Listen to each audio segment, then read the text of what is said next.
Welcome to the second part of the video tutorial on the Foreign Direct Investment Survey 2019 conducted by DICA with the collaboration of the IMF. Now, in the first video, we looked at the instructions worksheet and the identification worksheet and the characteristics worksheet. Now, we will look at the main worksheet, which is the equity worksheet. Now, in the equity worksheet, we have a number of rows and a number of columns, but it is fairly easy to fill if you have the balance sheets and the percentage of direct investments, the percentage of investment by each investor of your company. So the first of all, we are asking about the equity of the company. In terms of that, there are three main items, that is the paid up capital, the retained earnings, and the reserves. This will be the total equity at the beginning of the financial year. So at the beginning of the financial year, that is the 1st April 2019, we ask for the paid up capital, the retained earnings, and reserves, if any, at the beginning of the year, that is the stock position.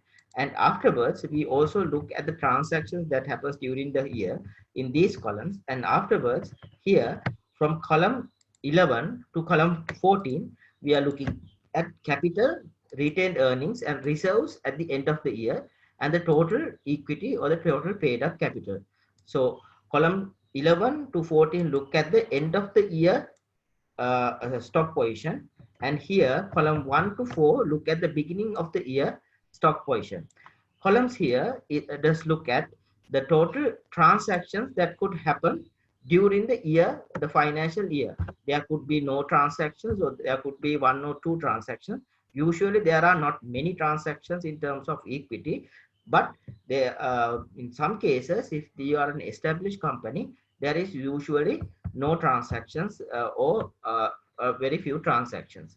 Now, in terms of this, what we are looking at is the reporting currency. The reporting currency that we are looking at is, you can use any kind of reporting currency. This could be Myanmar chats, or this could be US dollars. So you mostly, or any currency, but make sure if you are putting the currency that you are putting in is the same currency that you are reporting to. Right? So let us start on in terms of direct investment. So we looked at this company as a joint venture. So that means let us assume that is a 50-50 joint venture between a foreign investor and a Myanmar investor. So in terms of that, there is a foreign investor, let's say foreign investor here, PQR, right? And then there is one other non-resident, uh, uh, one resident in 4.4. Other non-resident is where there is a foreign investor but has less than 10% of the shareholding.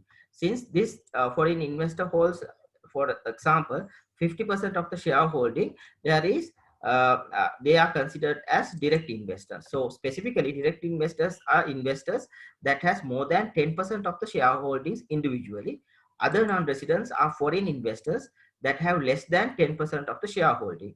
And here, residents, there could be one, two, or many residents. You don't need to specify every one of them individually, but you can put it as a total.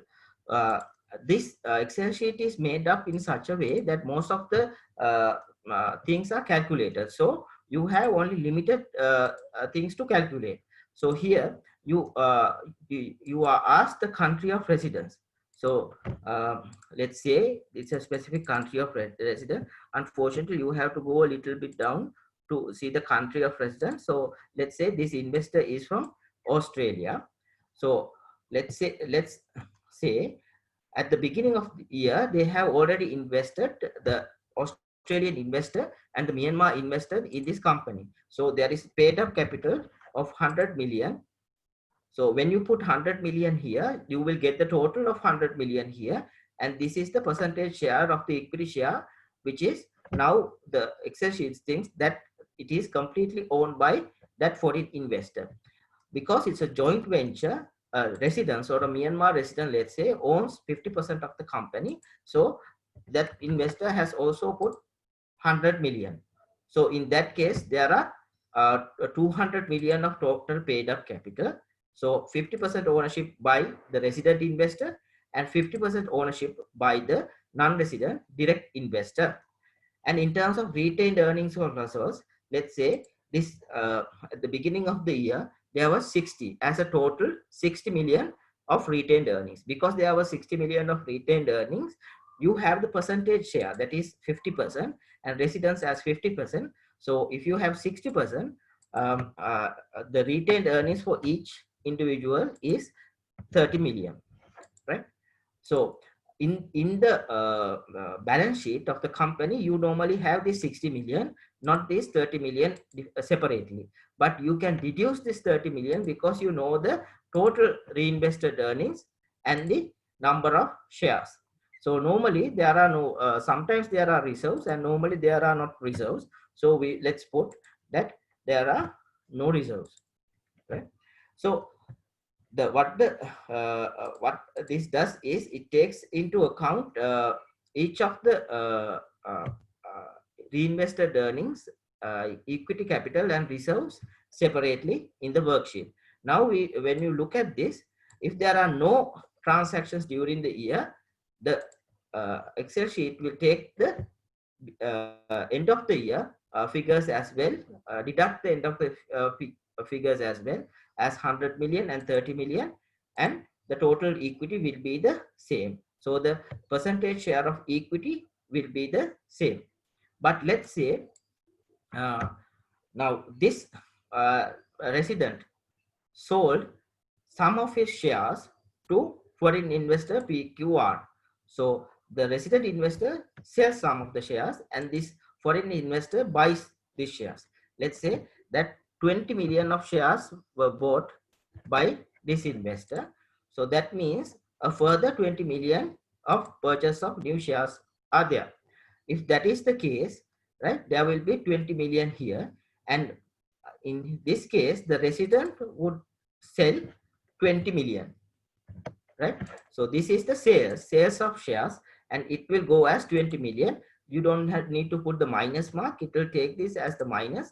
So then it will be a zero number. The sum will be a zero number, and 20 purchases by the non-residents, while 20 million sales by the residents. Altogether, there is no change in the overall paid up capital, but then the shareholding will be changed from 50-50 to 60-40 automatically, right?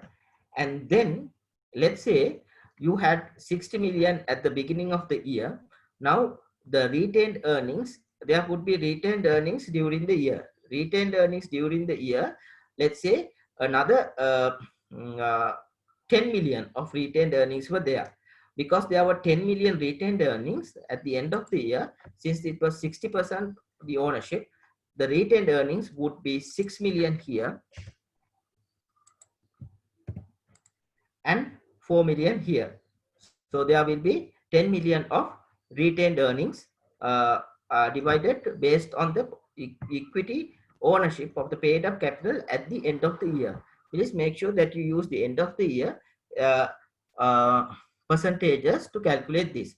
So you will have 6 million and 4 million here. So there will be a minus 16 million here, 26 million. This will be automatically calculated. So let's say reserves are not taken into consideration here.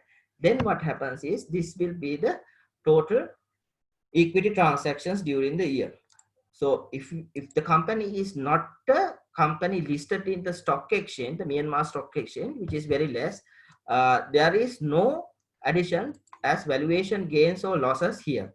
That column number 9 will not come into there will be no numbers in column number 9. So this is fairly straightforward. And then you will have the dividends. Let's say you had 10 million profits given as dividends, and if you have given as 10 million profits, this would go as 6 million and 4 million each of profits as well. So that is the basic idea of filling in the survey. There could be many scenarios, but this is only one scenario that we talked about, where there are two investors, joint investors, and the resident investor sells 20 million or the 10% of his company to the non-resident investor. So the equity shareholding of that non-resident investor increases, whereas the equity shareholding of the resident investor increases. But there could be new investors coming into it as well. Example, there could be another new investor, foreign investor ABC that comes in. He has zero ownership at the beginning of the year, right? Let's say there is no change in this, right? But what happens is uh,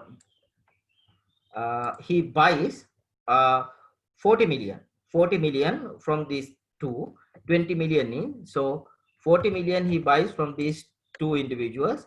So this investor says 20 million and this investor says 20 million. So the new values would be like this. And if there is a 10% retained earnings during the year, this will go as 10 million retained earnings will go as 2 million. It depends on how the reinvested earnings were attributed. And if there was dividends also, dividends would be the same way, 4, 2, and 4. So likewise, there could be different scenarios where this could happen. There could be number of investors coming in, or the total investors would be foreign after the end of the year. So based on your company details, please fill up the form and make sure it is filled as USD millions. If you're using USD million, these are filled in USD millions. And if you're using Myanmar chats, this is originally filled in Myanmar chats. So in the next video, we will look at how to fill the debt part of the survey form. Thank you very much.